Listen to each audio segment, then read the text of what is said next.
한 달 전에 제가 여기 왔을 때 그 학계 1장 그리고 학계 2장의 앞부분을 함께 생각했는데요. 오늘은 2장 나머지 부분에서 하나님께서 주신 말씀을 들으려고 합니다. 먼저 제가 10절을 읽고 함께 생각하겠습니다. 10절 다리오 왕 제2년 아홉째 달 24일에 여호와의 말씀이 선지자 학계에게 임하니라. 이르시되,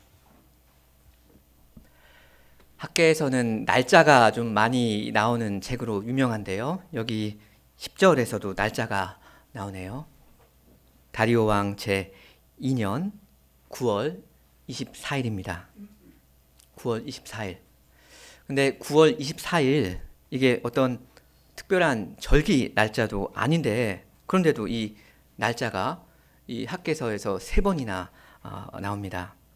오늘 오전과 그리고 오후 시간에 살펴볼 본문에는 크게 보면 그 3가지 이야기가 나오는데, 그 10절부터 방금 읽은 10절부터 그 거룩과 부정에 대한 이야기가 나오고요. 그리고 그 다음에 15절부터는 농작물 이야기가 나오고요. 그리고 이따 오후 시간에 살펴볼 20절 이하에서는 스룹바벨을 택하신 그 이야기가 있습니다. 어쨌든 이 세 가지 이야기가 있는데, 이 세 문단에서 각각 이 9월 24일이라는 그 날짜가 나옵니다.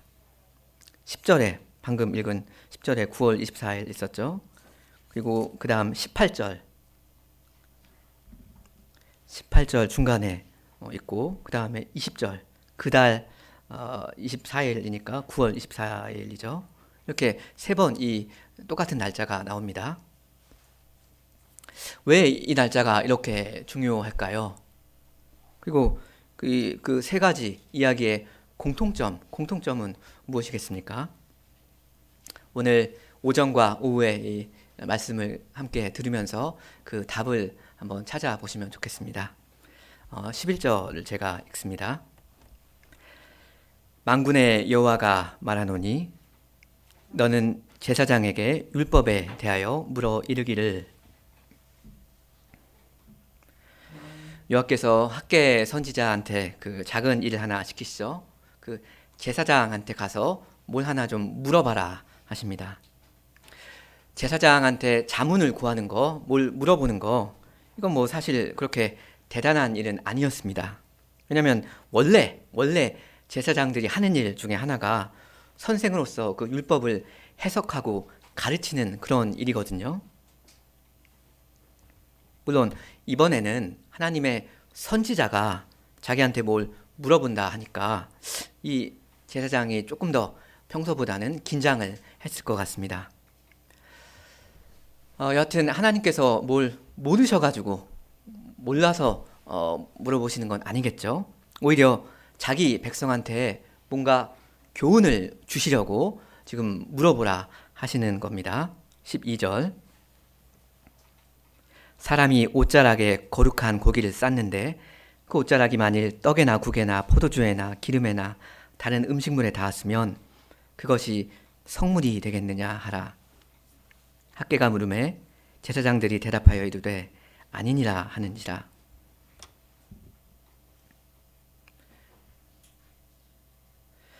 이때 당시에 성전 전체는 완공이 되려면 아직 한참이 남았었지만, 그 에스라 3장 여길 보면 사실 재단은 있었거든요. 그래서 제사는 어느 정도 제한적으로 계속 드려질 수가 있었습니다. 그래서 지금 이런 이야기가 나오는 겁니다. 사람이 어떤 동물을 그 제물을 이제 가져와서 하나님께 바치면 그 고기는 그 바쳐질 때 거룩한 고기로 그 구별이 되는데, 그 레위기 7장 같은 데를 보면 어떤 화목제의 경우는 일부의 고기는 그 제물을 바친 그 사람한테도 주어졌습니다. 그러면 그 고기를 자기가 받아서 자기 집으로 가져가서 다음 날까지도 자기가 그 먹을 수 있었습니다. 그래서 이제 자기 옷자락에 뭐 이렇게 해가지고 그 거룩한 고기를 싸가지고 이제 그 집으로 가져가는 겁니다. 여기 그 12절의 질문이 무엇입니까? 거룩한 고기를 싸고 있는 그 옷자락, 그게 만일 다른 어떤 음식에 닿으면 그 음식이 거룩해지느냐, 이겁니다. 그러니까 거룩함이 이쪽에서 저쪽으로 옮겨가느냐, 이겁니다. 아니다, 아닙니다 하고 제사장들이 정확하게 대답을 잘 하죠. 그 거룩한 고기의 거룩함은 접촉을 통해서 그 제3의 물체 전달이 안 된다, 이 이야기인데요. 근데 사실 이 사실이 하나님께서 오늘 주되게 가장 중요하게 가르쳐 주시려는 건 아닙니다. 오늘 하나님께서 주되게 더 중요하게 가르쳐 주시고자 하는 그 레슨은 13절 그리고 14절에 나오는데, 먼저 13절을 제가 읽겠습니다. 그러니까 13, 14절이 더 중요하다 이겁니다. 13절, 학개가 이르되 시체를 만져서 부정하여진 자가 만일 그것들 가운데 하나를 만지면 그것이 부정하겠느냐 하니 제사장들이 대답하여 이르되 부정하리라 하더라. 지금 보시면 이 13절은 아까 그 12절의 정반대의 경우를 묻고 있죠. 사람이 시체를 만지면, 시체와 접촉하면 그 사람은 부정해집니다. 더러워집니다. 그 사람 자체가 더러워집니다. 여기서는 그냥 옷자락이 더러워진다 이런 말은 아니죠. 이 사람이 더러워진다 이 말입니다. 그 사람 본인이 일단 더러워지는 거고, 그 다음엔 그 사람이 만지는 것도 무엇이든지 다 더러워집니다. 이렇게 그 부정함이라는 것은 거룩함이라는 것과는 달리 전염성이 아주 강합니다. 그 뭐 12절이나 13절이나 이게 뭐 아주 난이도 높은 질문은 아니었죠. 뭐 대단한 질문 아닙니다. 아마 이스라엘 백성이라면 이미 다 아는 사실이었을 겁니다. 자, 그럼 이 두 가지 질문으로 하나님께서 가르쳐 주시려는 그 포인트, 그 핵심이 무엇인지, 그게 14절입니다. 이 14절이 중요하니까 우리 이 14절 함께 한 목소리로 읽으면 좋겠습니다. 14절, 이에 학개가 대답하여 이르되 여호와의 말씀에 내 앞에서 이 백성이 그러하고 이 나라가 그러하고 그들의 손의 모든 일도 그러하고 그들이 거기에서 드리는 것도 부정하니라. 여러분, 포인트가 무엇입니까? 부정하다 이겁니다. 부정하다.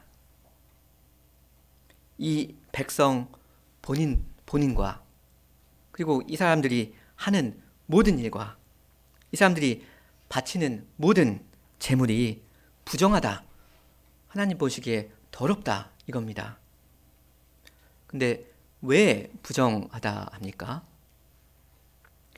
이 백성이나 아니면 이 사람들의 노동이나 이 사람들의 재물 그 자체에 어떤 문제가 있어서 그래서 부정하다는 이야기입니까? 그 이야기입니까? 아닙니다. 물론 그 백성이나 그 사람들이 하는 일 자체에도 항상 어떤 부족은 있겠지만 그걸 지금 여기서 지적하는 건 아닙니다. 주님께서 14절에 그러하고 이렇게 이 백성과 그 일과 재물이 왜 부정한 건지 그 원리를 지금 가르쳐 주시는데, 그 부정함의 원인은 바로 13절에 나왔습니다. 아까 읽은 13절을 제가 다시 읽습니다. 학개가 이르되 시체를 만져서 부정하여진 자가 만일 그것들 가운데 하나를 만지면 그것이 부정해지겠느냐 하니 제사장들이 대답하여 이르되 부정하리라 하더라. 그 13절 여기에는 굉장히 분명하게 그 세 단계가 나오죠. 부정, 이 부정이라는 이 문제의 근본 원인이 되는 1번. 1번은 무엇입니까? 1번은 시체죠. 예. 2번은 뭡니까? 그걸 만진 사람이죠. 3번은 뭡니까? 그 사람이 만진 어떤 물체, 어떤 다른 물체입니다. 그러니까 세 가지죠. 시체, 사람, 물체. 이겁니다. 이렇게 13절에는 1번, 2번, 3번이 이렇게 나오고 있죠. 시체, 사람, 물체. 근데 잘 보시면 14절에서는 그 1번에 해당하는 게 안 나옵니다. 2번과 3번에 해당하는 것만 14절에서는 나옵니다. 그 14절에서 2번은 뭡니까? 이 백성, 이 나라죠. 이 백성, 이 나라. 이겁니다. 그리고 이 2번에 의해서 부정해져 버린 3번은 무엇입니까? 그들의 손의 모든 일, 그리고 그들이 거기서 드리는 그것들입니다. 다시 말하면 농사 같은 그들의 일, 그리고 이 사람들이 그 바치는 재물, 이것입니다. 좀 정리를 하면 여기 14절에서는 1번 때문에 부정하게 된 2번과 3번은 나오는데 정작 그 1번이 무엇인지는 말씀해 주지 않고 있습니다. 그렇죠? 여러분, 그러면 이 14절의 1번, 그것은 무엇입니까? 문자 그대로의 시체입니까? 그건 당연히 아니거든요. 이 백성이 어느 날 어디에 가서 단체로 어떤 사체를 만졌다. 그런 말 당연히 아니거든요. 주님께서 1번이 무엇인지를 이 14절에서 말씀해 주지 않으시는 건 그건 자기 백성으로 하여금 생각을 하게 만드는 겁니다. 그러니까 여러분도 한번 생각을 해보시기 바랍니다.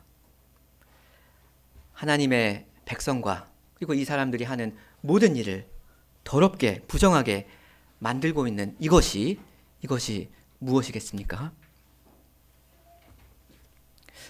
힌트를 하나 드립니다.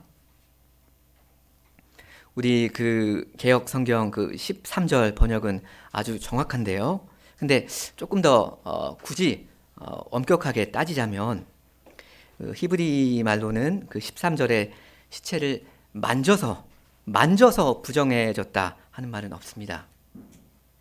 아마 당연히 사람이 시체를 만져서 혹은 어떻게든 접촉을 해서 부정하게 되었겠지만요. 사실 시체를 만졌다 하는 말은 없고 그냥 시체로 인하여 시체 때문에 부정하여진 자 이렇게 되어 있거든요. 그러니까 14절에서도 이 백성이 이 자기 두 손으로 뭔가 이렇게 만졌다, 물리적으로 접촉이 있었다, 이렇게 꼭 생각을 할 필요는 없습니다. 결정적인 힌트를 또 하나 드리자면 곧 이어서 이 14절 다음에 15절에서 주님께서 말씀하신 것이 무엇인가 하는 겁니다. 사실 그 정답은 15절에 바로 나옵니다. 15절은 여호와의 성전이 재건되기 전에 얼마나 상황이 안 좋았는지를 그걸 지금 말하고 있지 않습니까? 그리고 15절 이하는 계속 성전 이야기란 말입니다. 이런 걸 보면 이 백성 전부를 부정하게 만들고 있는 건, 그러니까 지금 시체에 해당되는 이것은 여전히 황무한 상태에 있는 성전입니다. 시체는 성전입니다. 성전이 지금 시체처럼 되어버린 겁니다. 이 백성이 꼭 실제로 이 성전 건물을 자기 두 손으로 이렇게 만져야만 접촉해야만 부정해진다, 그 말이 아니고요. 이 백성이 이 부정한 성전으로 인하여 이 부정한 성전 때문에 부정한 상태에 있다, 이런 말입니다.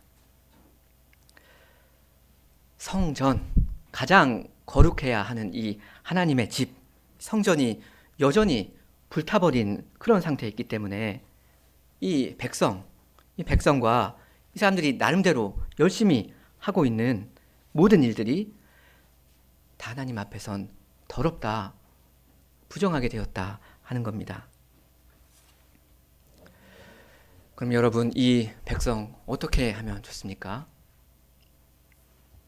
하나님 앞에서 부정한 상태에 있는 이 백성 어떻게 하면 다시 정결하게 깨끗하게 될 수 있습니까? 율법에는 뭐라고 합니까? 율법에 따르면 더러워진 사람, 부정하게 된 사람은 어디로 가라고 합니까? 성전에 가라고 하죠. 성전에 가서 뭐 제물을 바친다든지 하는 식으로 그 회복이 되도록 했습니다. 율법에서는. 근데 학계 시대의 백성은 이게 불가능했습니다. 왜 그렇습니까? 성전 자체가 지금 부정한 더러운 시체처럼 되어버려서 제대로 작동을 안 하고 있으니까 그렇습니다. 모든 백성을 정결하게 해주기는커녕 오히려 부정하게 만들고 있는 거, 그게 이 오늘날의 이 황폐한 성전입니다. 그렇다면 방법은 무엇입니까? 방법은 하나밖에 없습니다. 성전을 지어야 됩니다. 시체처럼 되어버린 이 성전, 자기의 죄 때문에 시체처럼 더럽혀진 이 성전이 다시 살아나야 됩니다. 하나님 보시기에 시체와 같이 부정한 성전, 그게 무슨 소용이 있겠습니까? 오히려 이 나라 전체를 더럽게 만들 뿐입니다. 근데 당시에 어떤 사람은 이렇게 말을 했을 수도 있습니다. 아니, 우리는 지금 다 회개하고서 성전 재건에 매진하고 있는데, 이렇게 땀을 뻘뻘 흘리고 있는데, 그럼 그 정도면 다 된 것 아니냐? 뭐가 그렇게 문제란 말이냐? 열심히 우리가 짓고 있는 이 건설 중인 이 성전을 그걸 시체와 같다, 이렇게 평가절하하는 거, 그건 솔직히 좀 너무하신 거 아니냐? 원래 공사 현장은 다 이렇게 좀 지저분한 거다. 사실 예전에 그 솔로몬 성전 건축했을 때 그때도 다 이랬을 거다. 이렇게 좀 뭐 지저분하고 그랬을 거다. 뭐 이렇게 문제시할 것이 있느냐. 이렇게 말할 수도 있었겠지만요. 사실 그렇지는 않습니다. 지금 학계시대 이 황무한 성전은 솔로몬 시대 건설 중에 있었던 그 미완성 성전과는 그 의미가 전혀 다릅니다. 어떻게 다릅니까? 솔로몬 시대 때 건축 중이었던 그 성전은 말 그대로 건축 과정에 있는, 그러니까 아주 정상적이고 자연스러운 상태에 있는 그런 것이었습니다. 하지만 지금 학계 시대에 폐허가 되어버린 이 성전은 아직은 그냥 미완성 상태에 있는 그런 게 아니라, 그건 무엇입니까? 하나님의 영광이 이 백성을, 이 이스라엘을 떠났다는 사실을 보여주는 흉물입니다. 왜 어떤 아기가 태어나서 1살이 되고 2살이 되면서 점점 커가는 거, 그건 뭐 정상적이고 지극히 자연스러운 과정이지만, 지금 이 성전은 하나님 보시기에 끔찍한 시체란 말입니다. 이때 구약 시대 때 그 성전이 정상적으로 서서 작동한다는 거, 온전하게 성전이 있다는 것, 이게 얼마나 중요한 일이었습니까? 우리는 잘 모르지만 우리가 얼핏 생각하는 것보다는 훨씬 더 중요했을 겁니다. 그 학개서의 표면적인 핵심은 이 성전인데요. 우리가 지난번에 그 1장에서도 보았지만 그 성전을 재건하려고 그 포로 상태에서 돌아온 이 이스라엘 백성이 정작 그 일은 방치해 놓고 있었죠. 근데 그런 죄를 뉘우치고 여호와를 청종하고 경외하면서 그 일을 다시 시작했잖아요. 순종했습니다. 이건 분명 늦었긴 했지만 참 합당한 순종이었습니다. 하지만 이 백성이 이 성전을 짓고 있다, 건설하고 있다, 건축 중에 있다 하는 이 사실 자체가 그게 무엇이 되지는 못합니다. 성전은 재건이 되어야만, 제대로 완공이 되어야만, 완성이 되어야만 그래야 성전이지, 그렇지 못하면 지금 이대로의 성전은 무엇입니까? 시체입니다. 하나님 그곳에 거하지 못하십니다. 우리가 어떤 시체를 보고 사람이라고 부를 수 없는 것처럼 지금 이것은 성전이 아닙니다.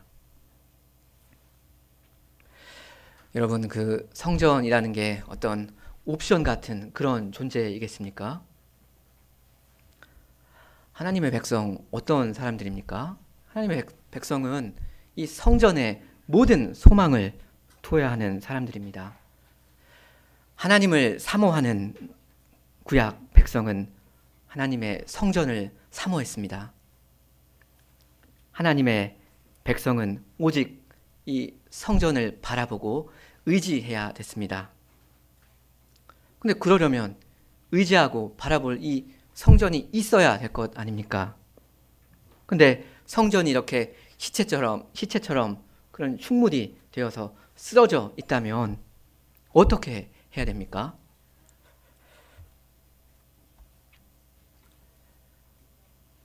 우리가 뭘 하든지 간에 이 하나님의 집이 이 모양으로 있다면, 온전히 서 있지 못하면 다 의미 없다. 내가 다른 거 못해도 이 성전 하나만은 내 일생을 들여서 이것 하나만은 지어야 하겠다. 이런 간절한 마음으로 일을 해야 됩니다. 성전에서 이루어지는 그 중보 사역 없이는 이스라엘 나라 전체가 하나님 앞에 부정하고 이 사람들이 하는 모든 일도 그렇다 하는 걸 알아야 됩니다. 원래 더러운 건 끝없이 전염되지 않습니까? 기왕 더러운 사람들끼리 모여서 무엇을 하든지 사람들 안에서는 해법이 나오지 않습니다. 그러니까 오직 하나님께서 성전에 임재해 주셔서 죄인들을 위해서 해주실 그 일을 바라는 것밖에 없습니다. 하루라도 빨리 이 성전이 온전하게 회복되어서 거기서 하나님께서 자기 같은 더러운 죄인들을 만나주시고 우리를 씻어주실 것, 그걸 백성은 고대해야 했습니다. 이 성전의 완성을 고대해야 했습니다.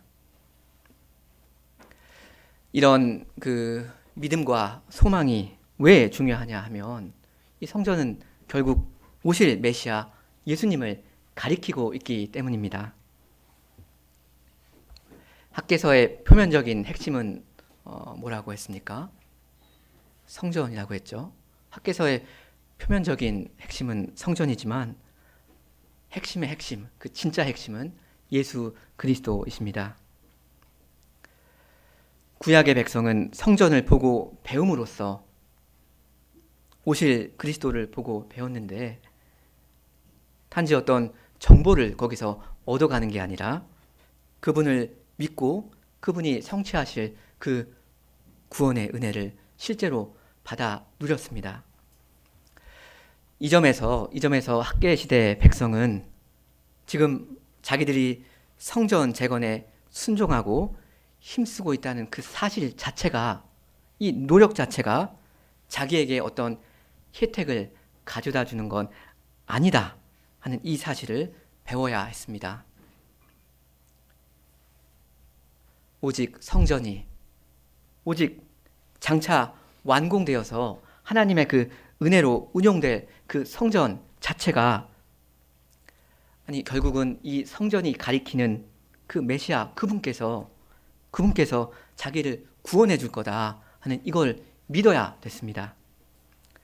주님께서는 이러한 중요한 교훈을 주시기 위해서 이렇게 성전 재건에 한창 열심히 힘쓰고 있는 이 자기 백성한테 이러한 그 14절 말씀을, 이 14절 말씀 다소 좀 매정하다 이렇게 오해될 수 있는 이런 말씀을 주님께서 주신 겁니다.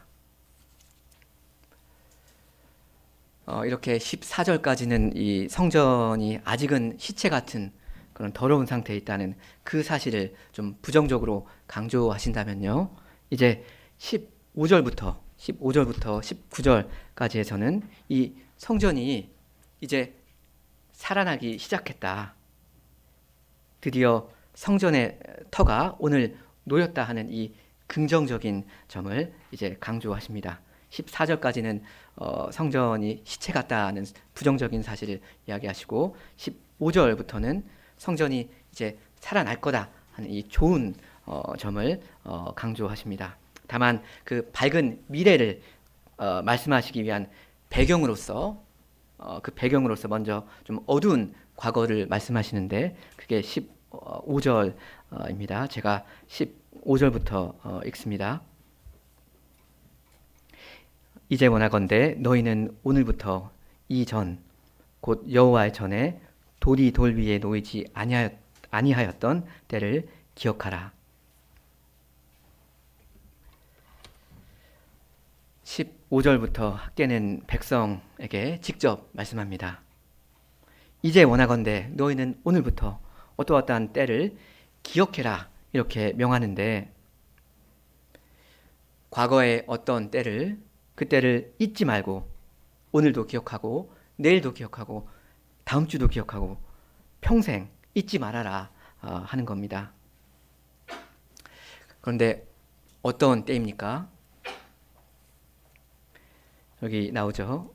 여호와의 성전에 돌이 돌 위에 놓이지 않았던 때, 그러니까 건물의 기초가 아직 놓이지 않았던 때를, 그때를 오늘부터 앞으로 쭉 평생 동안 기억하라 하시는데, 이게 무슨 말입니까? 무슨 말이냐 하면 바로 오늘 9월 24일에 여호와의 성전에 말하자면 착공식이 있었다 하는 뜻입니다. 그리고 어린 성도들은 착공식이라는 거 뭔지 혹시 알고 있습니까? 그 어떤 건축 공사를 본격적으로 이제 시작하면서 그 가지는 어떤 공식적인 기념 행사입니다. 그 어떤 건설 현장에 뭐 건설사 사장님, 설계사 사장님, 뭐 시장님, 뭐 대금 대출해준 그 은행 지점장님, 이런 분들 그 양복 입고 모여서 줄 서가지고 하얀 장갑 끼고 그 리본 이렇게 잡고 그 가위로 자르는 그런, 뭐 아니면 첫삽을 뭐 이렇게 뜨기도 하죠. 뭐 그런 자리입니다. 근데 요즘 우리가 하는 요런 거랑 굉장히 비슷한 그러한 착공식이라고 할 만한 게 그 근대 고대 그 근동 사회에서도 있었다 합니다. 물론 정말로 공사를 맨 처음으로 시작하는 그날에 제1일부터 착공식을 하는 건 당연히 아니죠. 요즘도 그렇지 않습니까? 원래 착공식을 그 하는 것 자체도 좀 준비가 필요하지 않습니까? 그 착공식을 하기까지도 상당한 작업이 필요하단 말입니다.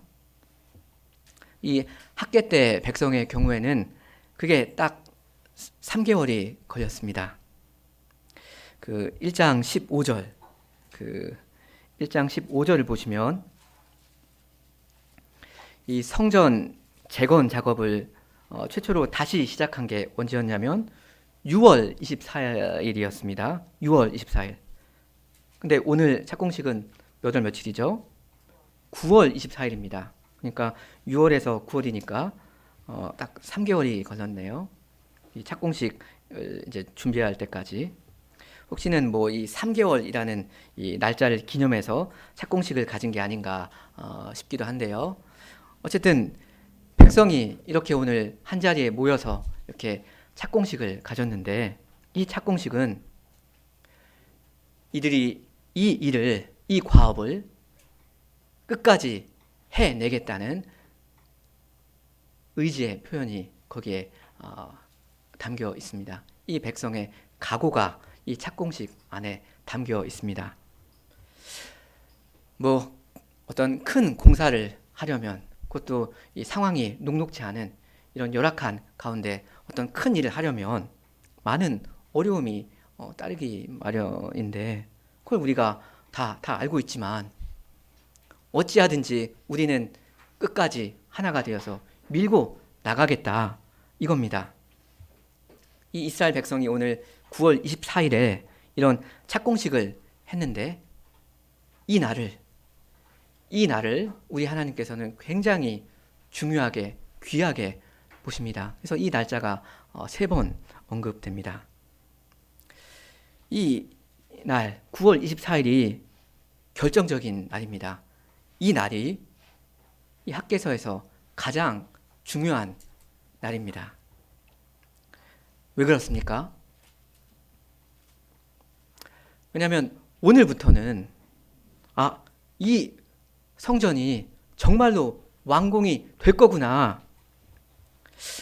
적당히 좀 삽질 몇 번 하는가 싶더니 한두 달 하다가 아이고 쉽지 않다, 녹록지 않다 하면서 포기할 거 아니구나. 이 사람들 중도 포기 안 하는구나 하면서 성전의 완성을 내다볼 수 있는 어떤 구체적인 근거가 생겼기 때문입니다. 그걸 지금 자기 눈으로 볼 수 있고 하나님도 그걸 지금 보시고 있다는 말입니다. 16절 보겠습니다. 그때에는 20고르 곡식 더미에 이른즉 10고르뿐이었고 포도주 틀에 50고르를 기르러 이른즉 20고르뿐이었느니라. 여기 그때에는 하죠. 그러니까 성전 착공식을 한 오늘 9월 24일 이전에는, 과거에는 그 농사 실적이 기대에 미치지 못했다, 이 말입니다. 곡식이 한 20고르 정도는 있어야 되는데 실제로 거두어 보니까 뭐 10고르밖에 없고 뭐 이런 식이었습니다. 아주 흉년이었습니다. 그 이야기고요. 17절 제가 읽습니다. 만군의 여호와가 말하노라. 내가 너희 손으로 지은 모든 일에 곡식을 마르게 하는 재앙과 깐부기 재앙과 우박으로 쳤으나 너희가 내게로 돌이키지 아니하였느니라. 근데 과거에 왜 그렇게 일이 안 풀렸는가 하면 그건 만군의 여호와께서 치셨기 때문입니다.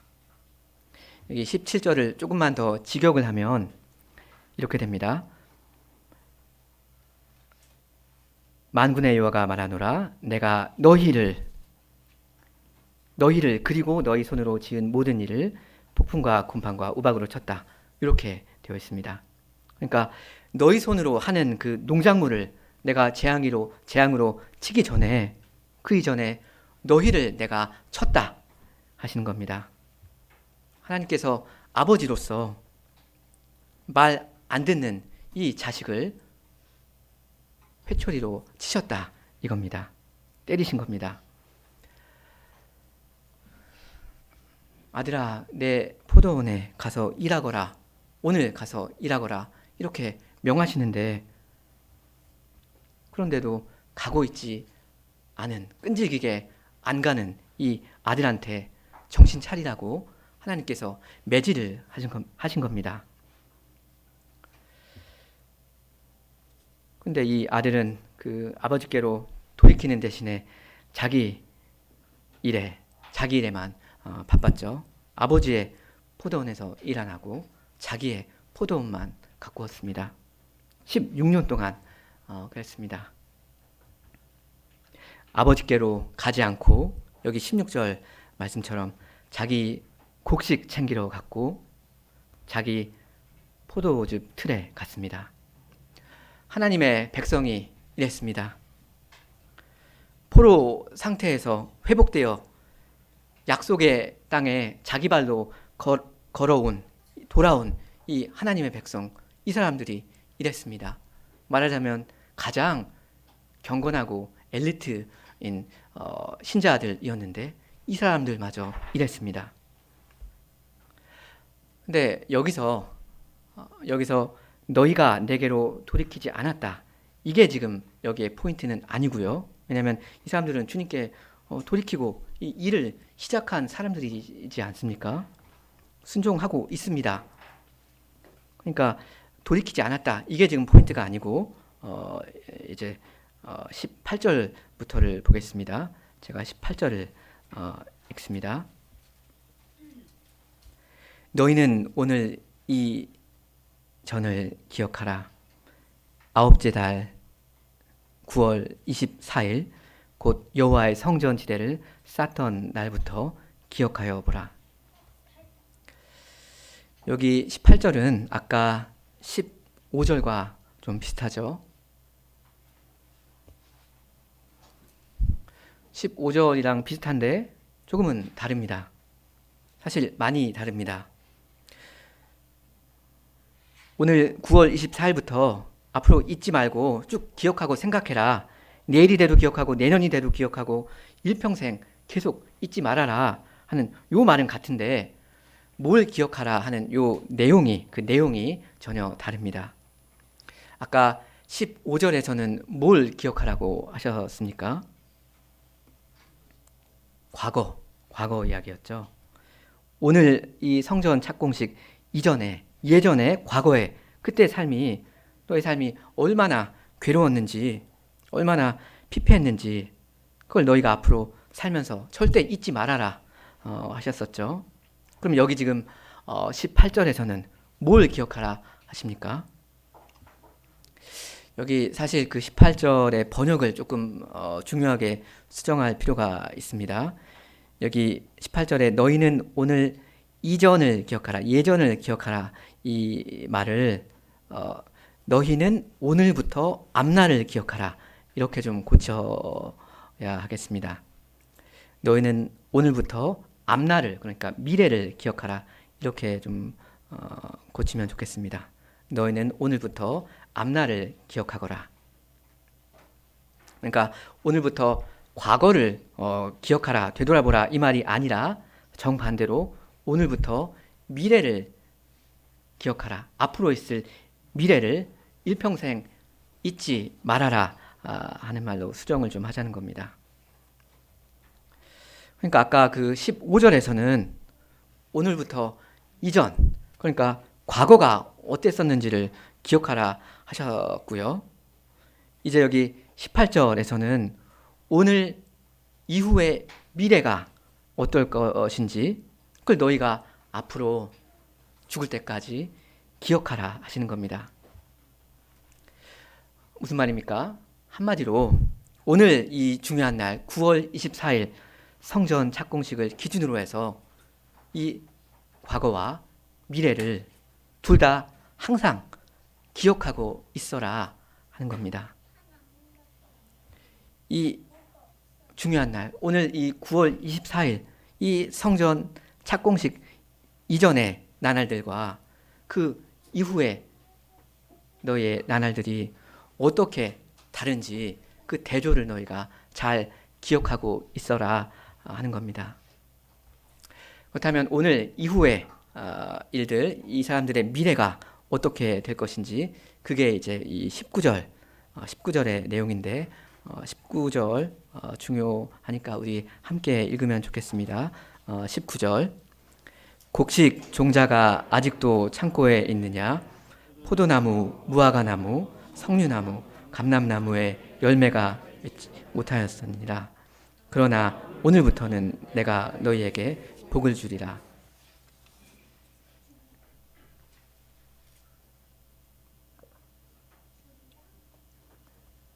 여기 19절이 말하는 이 네 가지 열매는 이스라엘 사람들이 먹는 아주 대표적인 네 개 열매입니다. 이건 이 사람들의 생계와 직결되는 그런 것들입니다. 그런 과일입니다. 디저트가 아니고요. 여기 곡식 종자가 아직도 창고에 있느냐 하는 말씀은 너희 창고에 씨가 아직도 남아있느냐? 없지 않느냐? 너희가 이미 다 너의 씨 전부 다 땅에 뿌려 놓았지 않았느냐 하는 그런 말입니다. 이 말씀을 하시는 때가 9월 24일인데 우리 달력으로 하면 12월 정도입니다. 그러니까 겨울입니다. 그러니까 이 네 가지 열매 씨, 이 씨는 진작 다 뿌려진 상태입니다. 몇 달 후 내년에 수확을 할 그걸 기대하면서 씨는 이미 다 뿌려 놓았습니다. 말하자면 이 이스라엘 농부들의 소망을 간직한 채 이 씨들은 지금 다 땅에 묻혀 있는 겁니다. 근데 지금까지는 몇 년째 계속 이 실적이 기대에 못 미쳤습니다. 이 사람들의 소망이 이루어지지 못했습니다. 그러면 내년에도 뭐 어차피 별 볼 일 없을 거니까 이제는 기대도 하지 말자. 적응했다. 우리는 실패 적응했다. 이렇게 해야 하는가 하면 그렇지 않습니다. 왜 그렇습니까? 하나님의 말씀이 있기 때문입니다. 그러나 오늘부터는 내가 너희에게 복을 주리라 하시는 이 말씀이, 하나님의 말씀이 있기 때문입니다. 근데 여러분, 이 열매들이 오늘 전부 다 당장 맺힐 것이다 하는 이 말은 당연히 아니죠.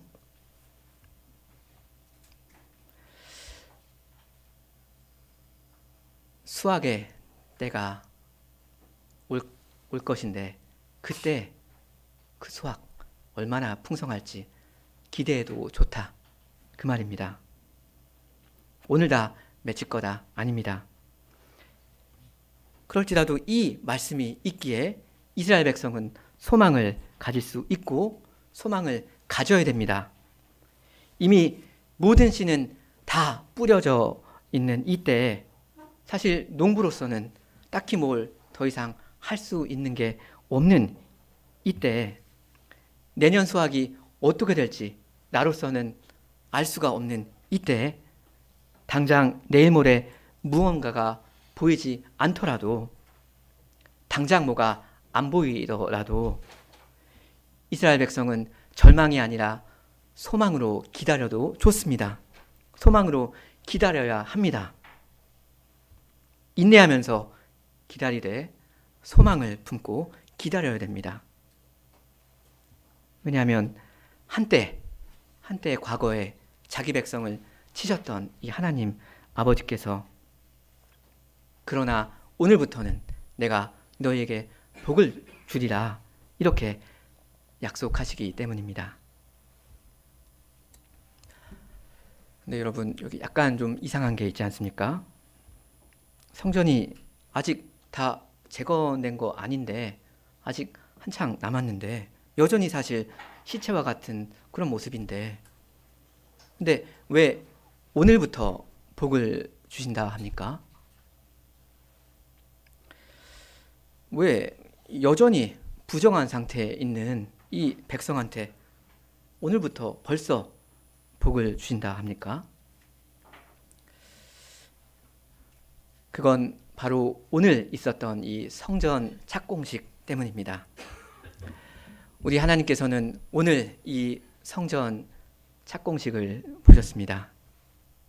그리고 이 착공식 안에서 이 성전이 완성될 그 나를 내다보시면서, 아니 차라리 참 성전이신 예수님이 오셔서 죽으시고 부활하실 그 날을 내다보시면서 그 구속의 보혈의 의지에서 근거해서 오늘부터 이 백성한테 복을 주십니다. 이렇게 구약의 백성은 오실 중보자의 그 사역에 의지해서 모든 복을 받아 누렸습니다. 때가 되어서 하나님께서 주시는 열매를 받아 누릴 때 이 사람들은 기억해야 됩니다. 사람은 원래 다 시간이 지나면 잊게 되어 있지 않습니까? 그러니까 계속 생각을 해야 됩니다. 이 성전 지대가 놓인 오늘 이 9월 24일 이전에는 자기의 생활이 얼마나 피폐했었는지, 그리고 그날 이후에는 어떤 변화가 있었는지를 그걸 잊으면 안 됩니다. 자기의 생사 화복이 여호와 하나님 그분의 성전에 다 달려 있다는 거, 그걸 일평생 기억하고 하나님만 섬겨야 됩니다. 다른 말로 하면 이 성전만 의지해야 됩니다. 이 모든 것을 너희에게 더하시리라 하신 이 말씀의 실증을 만일 오늘 내가 맛보고 있다면 더더욱 정신을 차리고 더욱더 하나님의 나라와 그 의를 먼저 구해야 하는 겁니다. 여기 15절부터 19절까지의 포인트는 그 19절 끝의 말씀처럼 오늘까지는 안 그랬지만 오늘부터는 내가 너에게 복을 주겠다 이거잖아요. 여러분 기억하십니까? 이 학계 1장에서부터 처음부터서 이 백성의 걱정거리는 줄곧 무엇이었습니까? 그 농사였죠. 먹고 사는 문제였습니다. 사실 하나님께서는 이 문제를 지금까지는 지적만 하셨지 이 문제를 해결해 주실 기미는 안 보이셨거든요. 오히려 하나님은 하나님 자기의 기쁨과 자기의 영광만 말씀하시고, 그리고 이 성전 자재 그 조달이 원활할 거다. 그리고 성전의 나중 영광이 더 클 거다. 이렇게만 말씀하시면서 너희는 지금 부정한 상태에 있다. 깨끗하게 되기 원한다면 성전을 계속 지어라. 이렇게 좀 말하자면 차가운 말씀만 하셨습니다. 왜 이걸 먼저 말씀하셨냐 하면 이게 바로 하나님의 우선순위이고 그러므로 이게 우리의 우선순위여야 하기 때문입니다. 그래서 가뭄을 풀어주시겠다, 이 문제를 내가 풀어주겠다 하는 이 말씀은 일단 한마디도 안 하셨습니다. 그런데 이제는 말씀하십니다. 여러분, 신자들이 참으로 하나님의 나라와 그 의를 구하면서 살아갈 때 주님은 그 나라를 이루기 위해서 필요한 모든 것, 그걸 더하여 주십니다. 그러니까 여러분, 이 사실을 믿으십시오. 과연 그렇겠느냐? 우리 지금까지 문제 많았다. 앞날이 밝지 않다.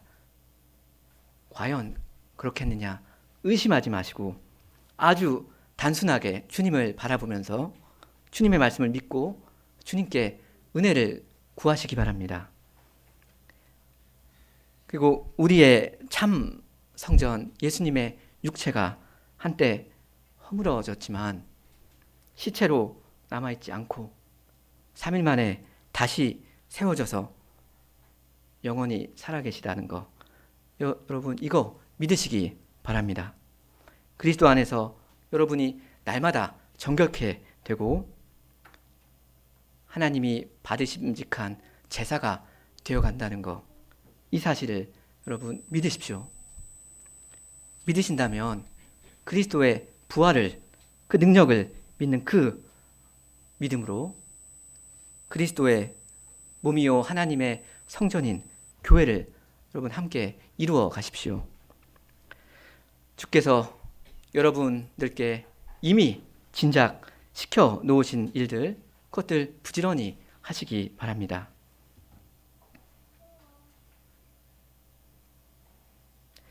그러나 오늘부터는 내가 너희에게 복을 주리라 하신 이 말씀, 여러분에게 하시는 이 말씀은 여전히 살아 있습니다.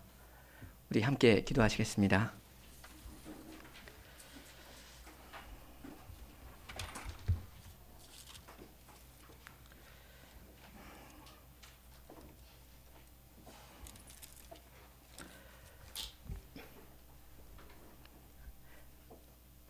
사랑이 많으신 하나님 아버지,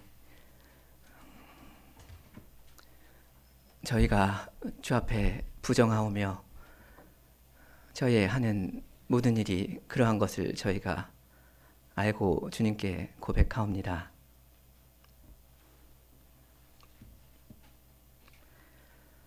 그러나 주님은 지극히 거룩하시며 저희를 정결케 하시는 분이시오. 저희를 주님께로 날마다 부르시며 저희의 모든 필요를 채우시는 우리의 아버지이시라는 이 사실 또한 저희가 믿고 의지하옵니다.